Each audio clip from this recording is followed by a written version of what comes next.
네, 진성준 의원입니다. 아까 우리 한기호 의원님도 말씀하셨습니다만 지금 서울시장 박원순 시장의 아들 박주신의 병역 문제와 관련해서 끊임없는 의혹이 제기되고 있어요. 분명하게 정리되었음에도 불구하고 그러는데 제가 단도직입적으로 묻겠습니다. 그 박주신의 사급 판정, 재검을 통한 사급 판정에 병역 비리가 있습니까? 병무청에서는 적법하게 심사를 했습니다. 그렇죠. 예. 문제의 핵심은 2011년 12월 27일 날 사급 판정으로 재검을 받을 때 박주신이가 들고 간 MRI가 본인 것이 아니다. 이런 의혹이에요. 네? 아십니까? 네, 알고 있습니다. 네. 그래서 자생 한방병원에서 MRI를 찍어가지고 들고 갔다는데 그것이 박주신이 것입니까? 아닙니까? 자생 한방병원을 찍은 것은 본인 거로 지금 확인이 되고 있습니다. 그렇죠. 예. 박주신 본인의 것이죠. 그것을 병무청에서는 신분인식 카드로 박주신 본인이 재검을 받으러 왔다. 이걸 확인하셨죠. 확인했습니다. 그리고 CT를 찍어서 이것이 박주신 본인이다. 이걸 확인하셨죠. 확인했습니다. 그리고 그 CT와 자생 한방병원의 MRI가 같은 사람의 것이다. 이거 확인하셨죠. 확인했습니다. 좋습니다. 그 다음에 그럼에도 불구하고 의혹이 제기되니까 박 시장이 나서서 공개 신체 검사를 받지 않습니까? 네. 그것이 2012년 2월 22일입니다. 연세 세브란스 병원에서 MRI를 또 찍어요. 그래서 이제는 그러니까 연세 세브란스 병원에서 찍은 MRI도 또 이게 잘못됐다. 다른 사람 것이다. 이런 주장이 있습니다.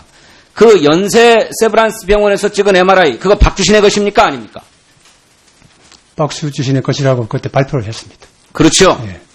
그래서 그 당시에 공개 검증할 때 기자들 2명이 들어가서 MRI 촬영 전 과정에 입회했습니다. 입회하는 과정에서 박주신 말고 다른 사람이 그 MRI 촬영 장소 안에 들어온 적이 없다라고 하는 걸 그 기자가 확인하고 있잖아요.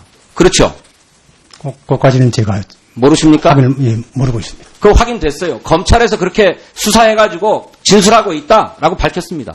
또 연세의료원의 미디어 홍보실장도 연세의료원의 체계상 MRI 촬영을 할 때 타인이 들어와서 촬영을 하거나 혹은 타인의 MRI 사진이 나갈 수가 없다라고 분명하게 진술했습니다. 그거 아십니까? 그것까지는 제가 그것도 모르십니까? 모르고 있습니다. 그렇게 진술했어요. 검찰에 가서. 그래서 지금 자생 한방병원의 MRI 그리고 병무청의 CT 그 다음에 연세 세브란스 병원의 MRI 이 세 개가 모두 동일인 즉 박주신의 것이다 라고 대한영상의학회 회장이 분명하게 의료 회신을 했는데 그거 알고 계십니까? 그건 알고 있습니다. 그렇죠. 네. 그래가지고 검찰이 어떻게 했습니까? 2013년 5월 28일 날 박주신의 병역 문제는 아무 문제가 없다. 무혐의 판정을 했지요. 네, 했습니다. 그런데 왜 이런 얘기가 자꾸 나옵니까? 만일 금후에라도 박주신의 병역 판정에 문제가 있다라고 하는 것이 드러난다면 병무청장 직을 걸겠습니까? 그건 지금 현재 재판이 진행 중인 사건에서 제가 뭐 답변은 그렇지 않아요. 네, 그 재판 1심에서 그 피고인들 허위 사실을 유포한 피고인들이 유죄 판결을 받았잖아요. 1심에서 현재 2심이 진행되고 있어요. 그런데 병무청장이 분명하게 답하지 못한다는 얘기는 병무청의 병역 판정에 문제가 있을 수도 있다 이렇게 인정하는 것입니까?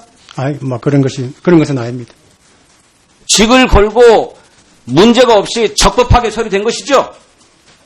적법하게 치료된 것입니다. 그건 뭐 분명합니다. 그렇습니다. 그거를 병무청이 나서서 분명하게 해줘야 돼요. 국가가 판정한 것 아닙니까? 그런데 말도 안 되는 엉터리 자료들을 들고 와서 끊임없이 문제제기를 한단 말이에요. 이거 병무청에 대한 명예훼손이기도 합니다. 그들을 명예훼손으로 고발할 생각 없습니까? 재판이 진행 중이기 때문에 재판의 결과를 지켜보겠습니다. 그 재판받는 사람 외에 별도로 지금도 서울시청 앞에서 1인 시위를 한다고 피켓 들고 서 있는 사람이 있어요. 그것 때문에 박원순 시장은 노이로제가 걸릴 지경이고 그 아들은 정상적인 사회생활을 할 수 없을 정도로 심각한 우울증을 앓고 있다는 거예요. 병무청이 그렇게 판정을 해놓고 그거 나 몰라라 하고 있을 수 있는 겁니까? 병무청의 병역 판정에 대해서 문제 제기를 하고 있는 것이나 똑같은 얘기 아닙니까? 그래요, 안 그래요? 정작 그 문제에 대해서 병무청의 병역 판정에 대해서 의혹을 제기하고 있는 것인 만큼 병무청이 적극적으로 나서서 사실관계를 분명하게 바로잡아야 된다. 그리고 그러고도 계속 문제 제기를 한다 그러면 그들을 허위사실 유포 또는 명예훼손 혐의로 고발해야 된다. 정부가 나서서 그렇게 생각하는데 그렇게 하시겠습니까? 재판의 결과를 지켜보겠습니다. 재판 결과와 무관하다니까요. 지켜보겠습니다. 그러면 지금 병무청장의 지금 발언이 다른 거예요. 병무청의 당시 판정에 2011년 12월 27일 4급 판정했을 때 문제가 있을 수도 있다. 이걸 스스로 인정하는 거란 말이에요. 그렇습니까? 지금은 제가 답변은 적절하지 않은 것 같습니다. 답변이 적절하지 않다고요? 제가 그러니까 11월 27일 4급 판정에 문제가 있다고 인정하시는 겁니까? 4급 판정에는 문제가 없다고 저희는 하게 이루어졌죠? 그거는 변동이 없습니다. 그런데 무슨 재판 결과 운운하십니까? 여러 가지 새로운 병무청이 그렇게 판정했던 근거가 있는 것 아닙니까? 이게 정치적 사안이라고 생각되어서 답변을 회피하시는 겁니까? 그렇게 무소신합니까? 답변해 보세요.